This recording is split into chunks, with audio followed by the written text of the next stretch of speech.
Ladies and gentlemen, there are times in life when we find ourselves pressed under the weight of weariness, our bodies worn and our spirits exhausted. Perhaps it's the relentless routine of daily existence, or the battles fought in silence, only known to us. We often ask, in these moments of fatigue, where can I find the strength to continue? And here, in this very question, lies the answer, though it may not come as we expect. There are moments in life when we find ourselves worn out, drained of energy, and struggling to keep going. The weight of daily burdens, whether they are physical, emotional, or spiritual, can often feel like too much to bear. In these moments, it's easy to believe that fatigue is a sign of failure, a mark of inadequacy. We may feel that our exhaustion is the end of the road, the final testament to our limits. However, it is precisely in these moments of weakness that God offers us something far greater than we can imagine, a strength that rises from the very heart of our fatigue. Fatigue, as we experience it in our lives, is often a paradox. We view it as something to be avoided, a sign that we've reached the end of our capacity.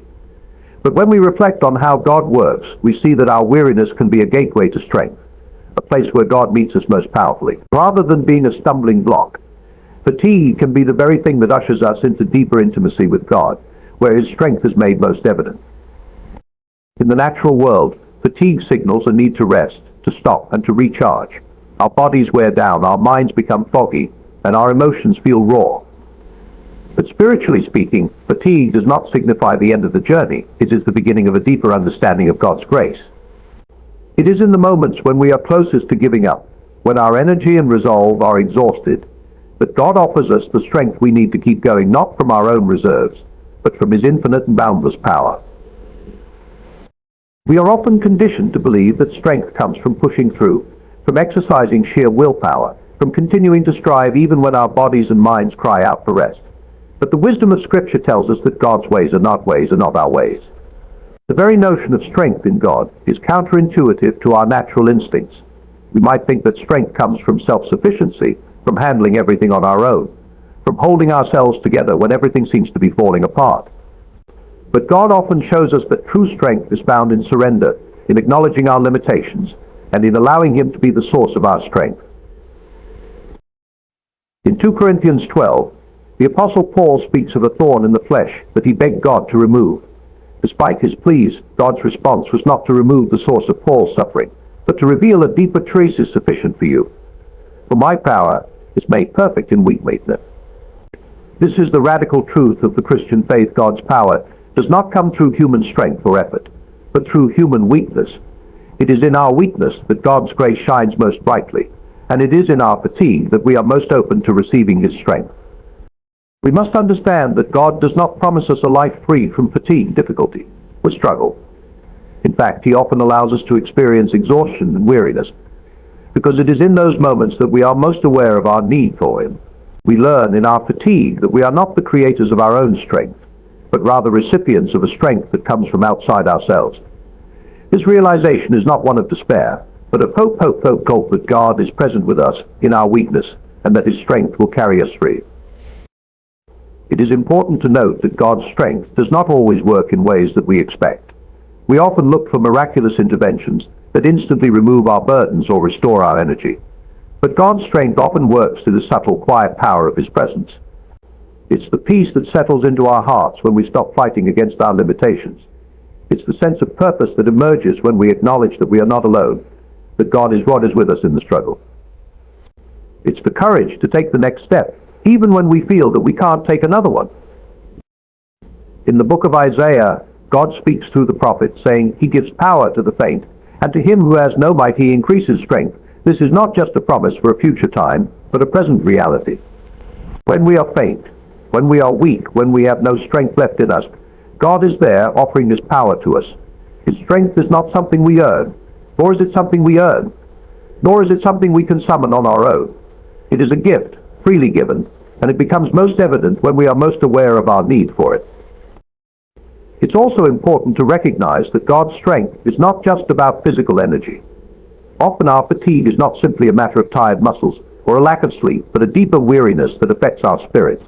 This spiritual fatigue can stem from various sources: doubt, disappointment, fear, or the weight of unspoken struggles. When we are weary in spirit, it can feel as though we are carrying an invisible burden, one that no amount of rest or sleep can lift. But God's strength is equally capable of renewing our spirit as it is of restoring our body. It is in the midst of our deepest emotional and spiritual exhaustion that God meets us, offering us peace, hope, and renewed purpose.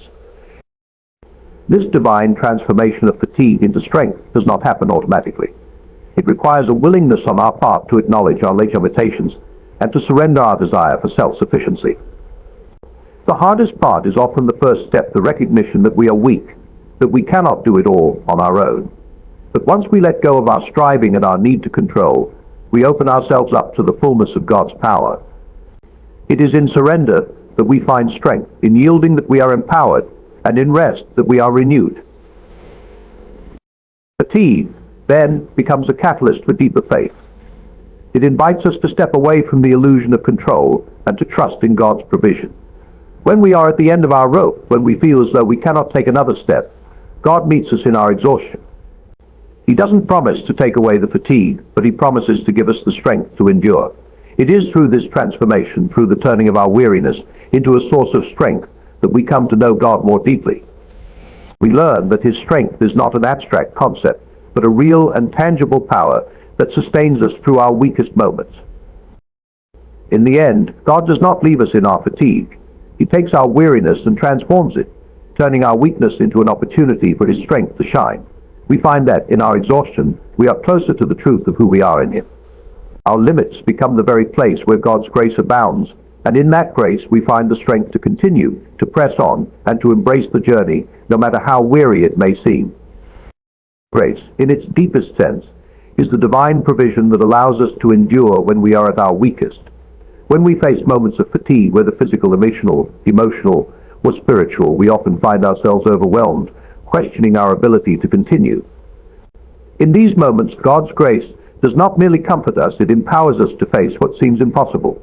This grace is not the kind of aid that takes away our struggles, but the kind that meets us in the midst of them, sustaining us through the very challenges that threaten to break us. The Apostle Paul's experience, as described in 2 Corinthians 12, provides a powerful example of this. He speaks of a thorn in the flesh, a persistent struggle that he pleaded with God to remove. Yet, instead of granting relief, God responds with the profound truth, "My grace is sufficient for you, for my power is made perfect in weakness." This is a radical redefinition of strength that comes not from our own effort, but from a grace that is offered when we are most vulnerable. It is a strength that does not simply lift the burden, but enables us to bear it. The grace God provides does not erase the reality of our exhaustion. It fills us with the ability to endure despite it. God's grace works not through human effort or sheer willpower, but through an ongoing relationship of dependence. We are invited to rely on Him, to trust that His power will be made evident in our weakness. Grace is not given to those who have it all together or who manage their struggles effortlessly, but to those who are willing to admit their need. It is in our weakest moments, when we realize that we cannot continue on our own, that we are most receptive to God's grace. This grace doesn't always manifest as a miraculous or immediate change in our circumstances. Rather, it is an inward strength that is most evident when we are aware of our inability to carry on. The peace that comes with grace is not the absence of struggle, but the ability to endure with a quiet assurance that we are not alone. In the midst of physical exhaustion or emotional weariness, we find that God's grace steadies us, allowing us to take one more step, face another challenge, or simply breathe deeply and trust in His provision. Moreover, grace is not something we can earn or achieve. It is not a reward for how well we handle life's difficulties, nor is it a promise of easy solutions. Grace is freely given, not based on merit, but on God's unending love and faithfulness. In the same way, we cannot summon it through our own effort. Grace is God's gift to us, offered to those who are weary, weak, and worn. When we are most aware of our limitations, we find that God's grace is always sufficient, always enough to carry us through the hardest times. In the journey of life, we often find ourselves striving, working, and pushing against the limits of our own strength. There's a natural inclination to think that in order to be successful or to overcome our challenges, we must be entirely self-sufficient, relying solely on our own abilities and efforts. This mindset, while ingrained in many of us, is not only exhausting but also misguided. The truth that runs through Scripture and the Christian experience is that the strength we need, especially in times of fatigue, does not come from our own capacity, but from surrendering to God and acknowledge need for His provision. In fact, true strength is found when we let go of self-sufficiency and instead trust in God's grace to carry us through. This idea is both difficult and liberating. We live in a world that glorifies independence, self-reliance, and the idea that we should be able to handle everything on our own. We're taught from a young age that success is measured by how well we can manage our lives without help, by how much we can do alone. Yet, when we look at the example of Christ and the teachings throughout Scripture, we see that this idea of self-sufficiency stands in stark contrast to the nature of God's kingdom. Time and again, we are invited to rely not on ourselves, but on God. It's a radical shift in thinking that challenges our most deeply held beliefs about strength, resilience, and independence. Jesus himself exemplified this principle of reliance on God. Throughout his ministry, he demonstrated that true power and strength come from submission to the will of the Father, not from personal achievement or human effort. In his most vulnerable moments, particularly in the Garden of Gethsemane, he prayed, "Not my will, but yours be done." In this act of surrender, he was modeling for us that strength is not in controlling our circumstances or in being able to bear burdens on our own, but in releasing our control and trusting that God will carry us through. The temptation to strive on our own is real. When we're tired, when the weight of life feels too heavy to bear, it can be incredibly difficult to let go and trust God. Our human instinct is to fight through the exhaustion, to keep going as best we can, to rely on our own understanding of the situation. But this is precisely when we need to recognize that we are not the source of our own strength. The more we try to rely on ourselves, the more we will exhaust ourselves, ultimately burning out in the process. It is only in recognizing our limitations and in surrendering them to God that we discover the strength He offers us strength. It is far beyond our own. To truly experience the strength that comes from surrender, we must first acknowledge that we are not self-sufficient. We must admit that, no matter how hard we try, there are moments when we simply cannot do it all. This admission is not a sign of weakness, but a necessary step in the process of growth and spiritual maturity. We are, after all, human. Our capacity is finite. Our strength will always have limits. But God's strength is infinite, and it is when we yield to Him that His power is made perfect in our weakness. Surrendering self-sufficiency also means recognizing that God's ways are higher than our ways. It's about trusting that He knows what is best for us, even when the path ahead is unclear or difficult. So often we want to control the outcome, to dictate how things should unfold, and we try to manage every detail of our lives. But true strength lies in letting go of this need for control and allowing God to guide us. The act of surrender is not passive, it is active faith, a conscious choice to trust that God will provide the strength we need, at the moment we need it, in ways we may not fully understand. This is where the mystery of grace becomes so powerful. Grace is not something we can manufacture or achieve on our own. It is a gift freely given by God. In our weakness, we are reminded of our dependence on Him, and in that dependence, grace is poured out. This grace is not simply a one-time event, but a continual flow of God's presence and provision in our lives. Every time we find ourselves at the end of our strength, God's grace is there to lift us up, to carry us through, and to restore our hope. It is in those moments of surrender, when we admit we cannot go on alone, that we experience the transformative power of grace. It's also important to recognize that surrendering self-sufficiency doesn't mean abandoning responsibility or effort. Rather, it means acknowledging that while we do our part, we cannot accomplish everything on our own. We are called to work, to persevere, and to use the gifts and abilities God has given us, but we are also called to trust in His provision. This balance between effort and surrender is essential for living a life of faith. We do not sit idly by and wait for God to do everything for us. Instead, we work with the understanding that it is God's strength that empowers us to do what we cannot do on our own. This principle of surrender is woven throughout Scripture, from the Old Testament to the New. In Psalm 127 it says, "Unless the Lord builds the house, the builders labor in vain." This is a stark reminder that no matter how hard we work, unless we are doing so in partnership with God, and in reliance on his strength, our efforts will ultimately fall short. The same principle is echoed by Jesus in John 15, where he says, "Apart from me, you can do nothing." These passages remind us that our strength comes not from our own ability, but from God. It is only through him that we can accomplish anything of eternal value. In surrendering self-sufficiency, we are also learning to lean into God's timing. So often, we become frustrated when things don't go according to our own schedule. We want results immediately. We want solutions to our problems without delay. But God's strength is not limited by time. He operates outside of our understanding of timing, and his work in us is not bound by our expectations.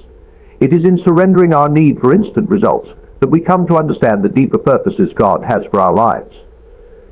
Sometimes his strength is revealed not by solving problems quickly, but by walking with us through the process, teaching us patience, perseverance, and trust. As we grow in surrender, we also grow in understanding that God's strength is most evident when we are weak. This truth is so counter to what the world teaches. The world tells us that strength is about never showing weakness, about being self-reliant and independent. But God's kingdom turns this idea upside down. It is in our weakness, in our acknowledgement of our need, that his strength is most clearly displayed. God's power is not made perfect in our self-sufficiency, but in our surrender. This is the great paradox of the Christian life. Our weakness becomes the stage upon which God's strength is made known. When we let go of our own ability to control and rely on his strength, we experience the true power of God in a way that we never could if we were trying to do it all on our own. Therefore, the path to true strength is not found in striving to be self-sufficient, but in surrendering our limitations to God. It is when we give up the illusion of control and trust in his provision that we discover the strength to carry on. The more we surrender, the more we realize that we never have to walk alone. In our surrender, God's grace meets us, and his strength becomes our own. When we talk about how God transforms our fatigue into strength, it's important to understand that the process is not one of removing the fatigue, but rather changing the way we experience it. In our human condition, fatigue often feels like a burden, an overwhelming weight that drags us down and makes us question how we can continue. Whether it is physical exhaustion from a long day's work, emotional fatigue from personal struggles, or spiritual weariness that arises from doubt and confusion, we often find ourselves on the verge of collapse, unsure of how to keep going. Yet, it is in this very moment of exhaustion that God's transformative power is most fully realized. In the Old Testament, we see the story of Elijah, a prophet who, after an exhausting battle against the prophets of Baal, retreats into the wilderness. He is physically worn out, emotionally drained, and spiritually depleted. In his despair, Elijah even prays for death, saying, "I have had enough, Lord." Yet it is in this moment of utter weakness and surrender that God does not condemn Elijah or rebuke him for his weariness. Instead, God responds with gentle provision. An angel provides food for him, and he is instructed to rest. God's response is not to demand that Elijah keep going despite his fatigue, but to offer the strength that he needs to continue the journey. This is a profound example of how God meets us in our weakest moments, not by demanding more, but by offering grace that transforms our weariness into the strength to keep moving forward. Similarly, when we face periods of exhaustion, whether from work, relationships, or the demands of daily life, God does not ask us to simply power through on our own. Instead, he invites us to come to him in our weariness, to lean into his presence, and to receive the strength that only he can provide. Jesus himself offers this invitation when he says, "Come to me, all you who are weary and burdened, and I will give you rest." This is not just a promise of physical rest, but a rest that touches the depths of our being. It is a rest that calms our souls, restores our minds, and renews our strength. The process of transformation begins with an honest recognition of our fatigue. We often feel pressure to perform, to keep going, and to maintain appearances even when we are exhausted. But God calls us to be honest with ourselves and with him about our limitations. When we bring our weariness before God, we open ourselves up to the possibility of his transformative grace. It is in admitting our weakness that we make space for God's power to work in us. This is the essence of what it means to rely on him, to acknowledge that we are not capable of doing everything on our own, and to trust that he will provide what we need. When God transforms our fatigue into strength, It is not simply a matter of regaining energy or overcoming a physical obstacle. It is a spiritual transformation that happens when we allow God to work through our weakness. The Apostle Paul writes in 2 Corinthians 12, "But he said to me, 'My grace is sufficient for you, for my power is made perfect in weakness.' In other words, it is through our weakness that God's power is most clearly revealed." This is not just a theological concept, but a practical reality in our daily lives. As we surrender our exhaustion to God, we find that His strength is made perfect in us. Our physical, emotional, and spiritual fatigue become the very places where His power is displayed, giving us the endurance and resilience to continue on.